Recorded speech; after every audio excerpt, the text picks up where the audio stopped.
Hello listener, कैसे हैं आप सब। उम्मीद करते हैं कि आप सब ठीक होंगे। अगर आपको ये कहानी पसंद आती है तो प्लीज़ चैनल को सब्सक्राइब कीजिए और बेल आइकन को प्रेस करिए ताकि वीडियो अपलोड होते ही आपको नोटिफिकेशन मिल जाए। And please like and share कीजिए। चलिए आपकी इस कहानी के सफ़र को शुरू करते हैं। Yashika you are only mine. अब आगे। याशिका ने अपने होठों को शौर के होठों पर रख दिया और उसे बड़ी ही शिद्दत से चूमने लगी। याशिका उस किस के जरिए बता रही थी कि वो दुबई जाने के लिए तैयार है। शौर ने अपने दोनों हाथों से याशिका की कमर को पकड़ा और उसके होठों को अपने दांतों के बीच दबाया और उसे किस करने लगा। दोनों ही एक दूसरे के होठों को शक कर रहे थे। दोनों आज किस करने की सारी हदें पार कर रहे थे। दोनों किस में इतने खो गए कि उन्हें ये एहसास ही नहीं हुआ कि रिवा, केवी और फहद अपनी आंखें बड़ी कर उन्हें ही देख रहे हैं। याशिका ने किस करते हुए अपनी आंखें बंद कर ली थी। याशिका ने जैसे ही अपनी आंखें खोली, उसकी आंखों के सामने केवी की फटी हुई आंखें थी। याशिका की आंखें झुक गई और याशिका ने अपने हाथों को शौर के शोल्डर पर रखा और उसे दूर करने की कोशिश करने लगी, लेकिन शौर वो और ही ज़्यादा वाइल्डली उसे किस करने लगा। याशिका लगातार उससे दूर करने की कोशिश कर रही थी, जिसे शौर ने खींचते हुए कहा, याशिका, व्हाट हैपेंड? याशिका ने धीरे से अपनी आंखों से इशारा किया तो शौर ने देखा रिवा, केवी और फहद अपनी आंखें फाड़े उन्हें ही देख रहे थे। फहद ने खांसते हुए कहा, बॉस, हम अभी रात में हनीमून के लिए निकल रहे हैं। आपने तो यहीं से प्रोसेस स्टार्ट कर दी। फहद की बातें सुन शौर ने अपनी आंखें छोटी कर दी और कहा, तुम्हारा दिमाग खराब है जो तुम ऐसी बकवास कर रहे हो। दुबई चलो, तुम्हारी क्लास तो वहीं लगाऊंगा। फहद ने जैसे ये सुना उसका मुंह बन गया। शौर केवी की तरफ मुड़ा और कहा, और आप दोनों आंखें इतनी बड़ी मत कीजिए कि बाहर आ जाएं। केवी ने धीरे से कहा, सॉरी। तभी रीवा ने कहा, आप सॉरी क्यों कह रहे हैं? अब ये इस तरह हॉट एंड सेक्सी रोमांस करेंगे तो वो भी हॉल में, तो हम तो एंजॉय करेंगे ही ना। रीवा की बातें सुन केवी रीवा को देखते हुए उसके मुंह पर अपना हाथ रख दिया और बेचारा सा मुंह बनाते हुए कहा, I am so sorry king, और रीवा को अपने साथ ले वहां से चला गया। Farm house. लायला और शिवांश वाइन की सिप लेते हुए एक दूसरे को देखते हुए कहा, तो बताओ क्या सोचा है तुमने उन दोनों के बारे में?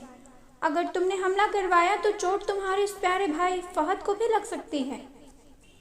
शिवांश की बातें सुन लायला ने ग्लास की वाइन एक साथ पीते हुए कहा, मुझे फर्क नहीं पड़ता, अगर उस अटैक में उसकी जान भी जाती है तो आई डोंट केयर, क्योंकि उसने मुझे मरते हुए छोड़ दिया था। उसके लिए सिर्फ शौर इम्पॉर्टेंट था, उसकी अपनी गुड़िया नहीं।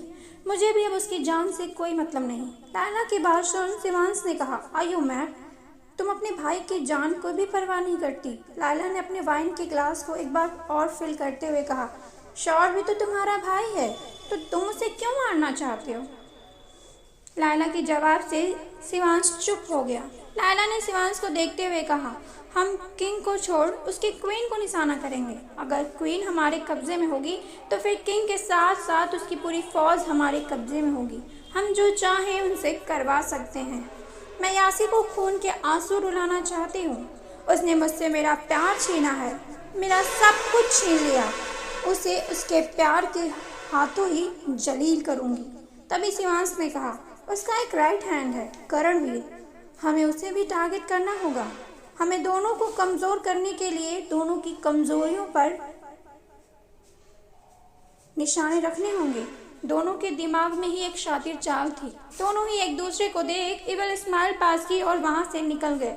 दुबई। याशिका बहुत ही खुश थी क्योंकि आज वो अपने प्यार के साथ दुबई आई थी। शौर का जेट जैसे दुबई में लैंड हुआ और जैसे ही वो अपने जेट से बाहर निकला, ढेर सारे बॉडीगार्ड्स और दुबई के सारे बिजनेस टाइकून वहाँ उसके वेलकम के लिए आए हुए थे। शौर कोई आम हस्ती नहीं था, वो अंडरकवर माफिया किंग था। उसके काम इलीगल जरूर होते थे लेकिन रॉन्ग नहीं। शौर अपने ऑरे में नीचे आया और हाथ मिलाते हुए कहा, नाइस टू मीट यू। तभी पीछे से एक वेस्टर्न ड्रेस पहने हुए याशिका जेट की सीढ़ियों से नीचे आने लगी। सभी ने जैसे ही सैंडल की आवाज़ सुनी, सब अपनी नजरें उठा देखने लगे। याशिका ने लाइट पिंक कलर की वेस्टर्न ड्रेस पहन रखी थी और उस पर से उसने हाफ वाइट लॉन्ग जैकेट पहन रखी थी और पैरों में ब्लैक बूट, होठों पर रेड ब्लड लिपस्टिक, आंखों पर गॉगल।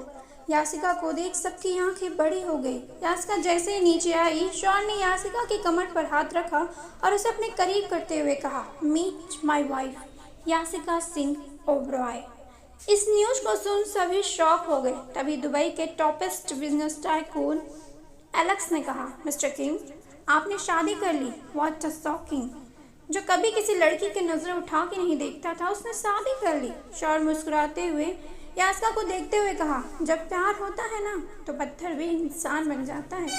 शॉन के मुंह से प्यार लफ्ज सुन सभी को एक के बाद एक झटके लग रहे थे। तभी उस आदमी जिसका नाम एलेक्स था, उसने फिर कहा, तो चलें, गोल्डन लियाना आपका वेट कर रहा है। इतना कहते ही सभी लंबरगिनी कार के डोर एक साथ ओपन हो गए। लेकिन शॉन उसने स्माइल किया और सामने देखने लगा। तभी हाई स्पीड में 2 लंबरगिनी कार एक साथ आकर रुकी। उस लंबरगिनी का स्टाइल बहुत ही एलिगेंट था। लंबरगिनी का डोर ओपन होते ही 2 वेस्टर्न लड़कियां बाहर आई और कहा, good evening, welcome to Dubai, और लंबरगिनी की शॉन की तरफ बढ़ा दिया। शॉन ने सभी बिजनेस टाइकून को देखा और कहा, see you soon in night world club. सभी ने हाँ में अपना सिर हिला दिया। शॉन ने लंबरगिनी को याशिका की तरफ बढ़ाते हुए कहा, छोटी बिल्ली एक रेस हो जाए। सुना था मैंने कि यासिका रावत को दुबई में राइडिंग करना बहुत ही पसंद था, तो चलो आज अपने इस जल्लाद को हरा के दिखाओ, मैं भी देखूं मेरी बीवी को ड्राइविंग आती भी है या यूं ही बस नाम का। यासिका ने जैसे ही सुना उसने कहा, अच्छा जी, आप यासिका को चैलेंज कर रहे हैं। शॉन ने यासिका की कमर पर अपना हाथ टाइटली रखा और उसे अपने एकदम करीब करते हुए कहा, हाँ, मैं अपनी बीवी को चैलेंज कर रहा हूँ। ये क्या उसने याशिका की होठों को एक सॉफ्ट किस करके उसके हाथों में की देते हुए अपनी कार की तरफ बढ़ गया। याशिका ने स्माइल की और अपनी जैकेट को निकाल दिया और उसे कार में रखते हुए ड्राइविंग सीट पर बैठ सीट बेल्ट लगाते हुए मिरर को ऑफ करते हुए कहा, मिस्टर जल्लाद, हारने के लिए तैयार हो जाइए। इतना कहे याशिका ने अपनी आंखें विंक कर दी और अपनी लंबरगिनी को स्टार्ट कर दिया। दोनों एक दूसरे के साथ रेस कर रहे थे। याशिका की कार तो हवा से बातें कर रही थी। उसके इस स्किल को देख शॉन पर फुल टू फिदा हो गया। शॉन ने मुस्कुराते हुए कहा, मेरी छोटी बिल्ली, तुम तो छा गई। दोनों ने अपनी कार को गोल्डन होटल के सामने जैसे ही रोका, याशिका नज़ाकत के साथ बाहर आई और कार की शॉन की तरफ उछालते हुए कहा, क्या हो मिस्टर हबी, शौक लगा या कुछ और? शॉन ने की लेते हुए कहा, क्या बात है बीवी, तुमने तो किंग को हरा दिया। तो बताओ क्या रिवार्ड चाहिए तुम्हें? यासिका आगे आई और अपने हाथों को उसके हाथों में डाल उसे पकड़ते हुए उसके शोल्डर पर अपना सिर रख दिया और कहा, हमें बस आप चाहिए। शॉन ने स्माइल किया और कहा, ओके बीवी, और उसे एक झटके में अपनी बाहों में उठा लिया। तभी बॉडीगार्ड ने आगे बढ़ उस गोल्डन होटल का गेट ओपन किया तो गोल्डन होटल के सभी स्टाफ सिर झुकाए हुए खड़े थे। अपने सामने इतने लोगों को देख याशिका का गला सूख गया। सभी स्टाफ शॉन को अपनी फटी आंखों से देख रहे थे, क्योंकि इतने सालों में आज पहली बार शॉन किसी लड़की को लेकर आया था और वो लड़की इस वक्त उसकी बाहों में थी। वो जैसे एंटर हुए उन पर रोज पेटल की बारिश होने लगी। रोज की हो रही बारिश से यासिका के फेस पर एक चमक आ गई। आज वो बहुत ही ज्यादा खुश और थी। फ्लाइट। रिवा केवी जैसे ही फ्लाइट में अपनी सीट पर गए तभी केवी किसी से टकरा गया। केवी ने black shirt, black pant, formal shoes और फेस पर ब्लैक मास्क के साथ साथ ब्लैक गॉगल लगा रखा था। इस वक्त उसका फेस दिखाई नहीं दे रहा था, लेकिन उसकी पर्सनालिटी उसे बहुत ही एलिगेंट और चार्मिंग बना रही थी। वो जैसे ही टकराया और सॉरी बोलने को हुआ, लेकिन जैसे उसने उस आदमी का चेहरा देखा तो वो उसने गुस्से में कहा, आपको दिखाई नहीं देता या आप देखना नहीं चाहते? केवी ने जैसे ही ये कहा, रिवा अपनी आंखें बड़ी कर केवी को देखने लगी, क्योंकि गलती केवी की भी थी और केवी कभी किसी से इस लहजे में बात नहीं करता था। लेकिन आज उसने उस आदमी की बदतमीजी से बात की। तभी उस आदमी ने कहा, a boy, you have so much attitude but don't show me, you don't know who I am. उस आदमी ने जैसे ही कहा, केवी ने अपने हाथों को फोल्ड करते हुए कहा, मैं जानना भी नहीं चाहता कि आप कौन हैं। इतना कह केवी ने रिवा का हाथ पकड़ा और उसे जैसे ही ले जाने को हुआ तभी दो ऑफिसर केवी के सामने खड़े हो गए और उसके रास्ते को रोक लिया। ये देख केवी का फेस के एक्सप्रेशन बदलने लगे। तभी केवी के पीछे खड़े आदमी ने कहा, तुम्हें क्या लगा तुम अब्राहम सिंह शेखावत को जवाब दोगे और एटीट्यूड दिखाओ कि चले जाओगे? सॉरी कहो। रिवा ने जैसे उस आदमी की बातें सुनी उसके कान खड़े हो गए और उसने अपने आप से कहा, ओह तो केवी के डैड हैं, इसी वजह से केवी इनसे ऐसे बात कर रहा है। केवी को गुस्सा आ रहा था। तभी एक एयर होस्टेस वहाँ आई और कहा, सर आप लोग प्लीज़ अपनी सीट पर बैठ ले लीजिए, कुछ ही वक्त में फ्लाइट उड़ान भरेगी। केवी आगे बढ़ा तो उन ऑफिसर्स ने उसे रोकते हुए कहा, तुम्हें सुनाई नहीं दिया कि सर ने क्या कहा? से सॉरी। केवी का दिमाग सनक गया। केवी के एक जोर का पंच उस ऑफिसर के गालों पर जड़ दिया। वो ऑफिसर ऑन द स्पॉट बेहोश हो धड़ाम से गिर गया। केवी मुड़ा और कहा, माफ़ी और मैं बिल्कुल नहीं, जो उखाड़ सकते हैं उखाड़ लीजिए। इससे पहले अब्राहम जी कुछ कहते रिवा ने कहा, देखिए सर गलती उसकी नहीं, वो तो मैं उसके साथ मस्ती कर रही थी इसलिए I am so sorry please. इससे पहले रिवा कुछ और कहती, केवी ने गुस्से में कहा, रिवा अगर तुमने एक और सॉरी कहा तो मैं इस पूरे फ्लाइट को आग लगा दूंगा। रिवा केवी के गुस्से से डरने लगी। उसने आज से पहले केवी को इस तरह कभी नहीं देखा था। आज उसे इस पल एहसास हुआ कि लोगों ने उसे राइट हैंड कोल्ड हार्टेड का टैग क्यों दिया है। केवी ने रिवा के हाथों को पकड़ा और जैसे ही जाने को हुआ अब्राहम जी ने उसके हाथों को पकड़ते हुए कहा, तुमने एक ऑफिसर पर हाथ उठाया, मैं तुम्हें अरेस्ट करता हूँ। केवी ने स्माइल की और कहा, मजाक अच्छा है अब्राहम सिंह शेखावत, और अपने हाथों को झटक दिया और अपनी सीट पर जाकर बैठ गया। अब्राहम जी एक झटका लगा कि जिस ऑफिसर से सभी डरते थे वो तो उसके साथ ऐसे बिहेव कर रहा था जैसे उसकी नज़र में वो कुछ है ही नहीं।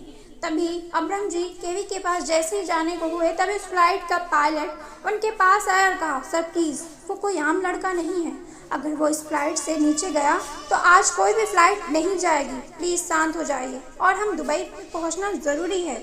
अब्राहम जी ने गुस्से को कंट्रोल किया और बैठ गए। Dubai airport.